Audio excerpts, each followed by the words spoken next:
queria aproveitar então e acabar a gente discutir um pouquinho exatamente esse tema, esse primeiro tema que vocês já deram uma pincelada, do que são as perícias médicas e como isso se relaciona com a medicina legal, né? A parte do próprio IML, ao trabalho da Polícia Civil. Queria que vocês explicassem um pouquinho como que isso tudo se comunica para o pessoal entender o background aqui do que a gente vai discutir. Bom, vamos lá.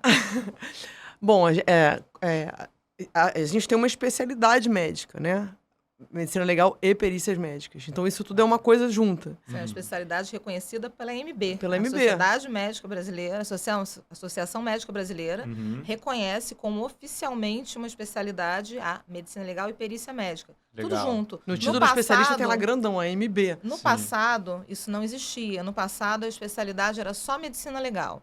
Ficava um pouco no ar porque as pessoas meio que vinculavam a medicina legal somente à perícia oficial criminal. Sendo que a medicina legal é muito mais abrangente que isso. E a perícia médica ficava na informalidade. Isso não pode ser. Isso não pode ser dessa forma. Então, já desde 2012, né, foi um projeto que já veio caminhando, oficialmente é uma especialidade única. E é uma especialidade. Então, assim, somos especialistas em perícia. Perícia não é uma coisa que qualquer um pode fazer.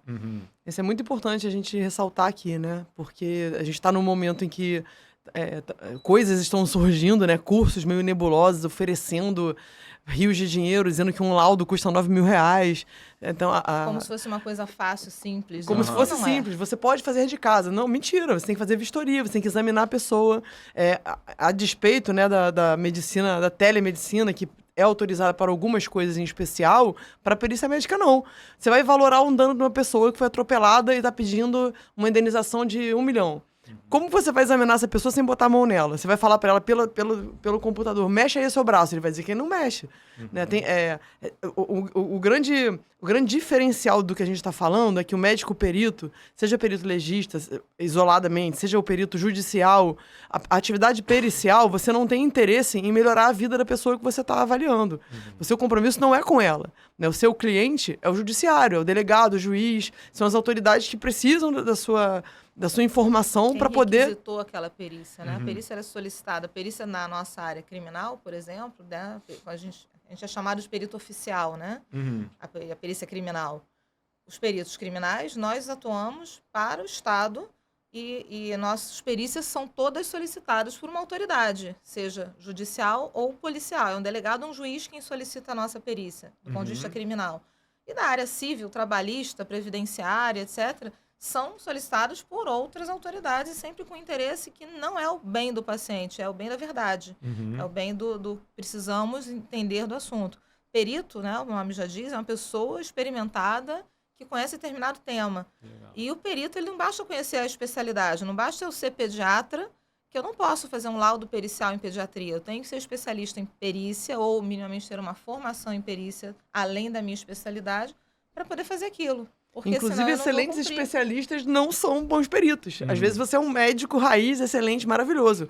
Na hora de você fazer uma perícia, você se enrola porque são coisas diferentes. Você tem que ter o mínimo de noção de legislação aplicada, né? Então, é muito diferente. E a gente não tem aquela relação médico-paciente, aquela coisa que é linda na profissão. A gente não tem. Eu nunca nem faço perícia de jaleco. Eu fiz uma formação lá fora, aí eu tenho um jaleco lá da Universidade de Coimbra, todo lindo, eu não uso. Porque a pessoa vai olhar pra mim, ela vai achar que eu sou médica dela. Ela automaticamente vai visualizar um outro tipo de relação. Existe até um veto para tal. Eu não posso ser perita do meu paciente, jamais. Uma necessidade, um afastamento, né? Isso exatamente. Isso é interessante. Então, a gente pode dizer conceitualmente, deixa eu ver se eu estou conseguindo entender aqui, que perícia médica, no caso, é uma peça jurídica, né? Uma constatação técnica, né? Que você, como especialista e detentora dos conhecimentos daquela área específica, pode constatar em favor da justiça. Exatamente. Seria mais ou menos quase isso. que uma tradução de um quadro médico. A perícia médica, existe em várias áreas, né? Engenharia, enfim, a gente está falando da perícia médica. Certo. É como se eu pegasse a parte médica e fosse traduzir para o judiciário, para uma outra língua. Ou seja, para eu saber onde eu quero chegar, para saber que caminho eu vou pegar, eu tenho que saber onde eu quero chegar.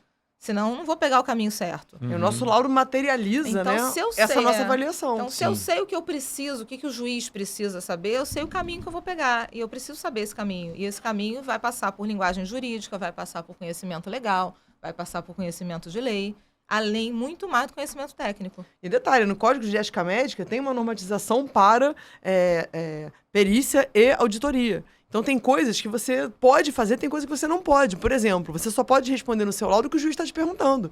O juiz está perguntando se a pessoa foi incapacitada para trabalho. Você responde sim ou não, para qual trabalho, para tudo, por um tempo. Você vai lá dar sua resposta. Aí você vai aleatoriamente e fala assim, mas eu acho que o dano corporal que ele sofreu foi X%. Mas o juiz não te perguntou.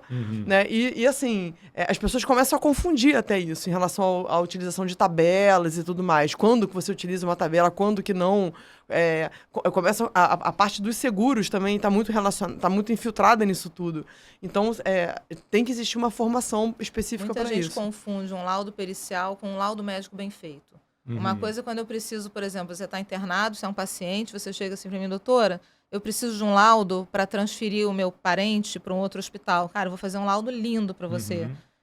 Técnico do ponto de vista médico, mas isso não é um laudo pericial, isso é um laudo médico bem feito, que é totalmente diferente de um laudo pericial. Entendi. E a medicina legal, então, na verdade, ela é a especialidade, né? A área dentro da medicina que cuida De tudo dessa isso. parte de perícias, né? Exatamente.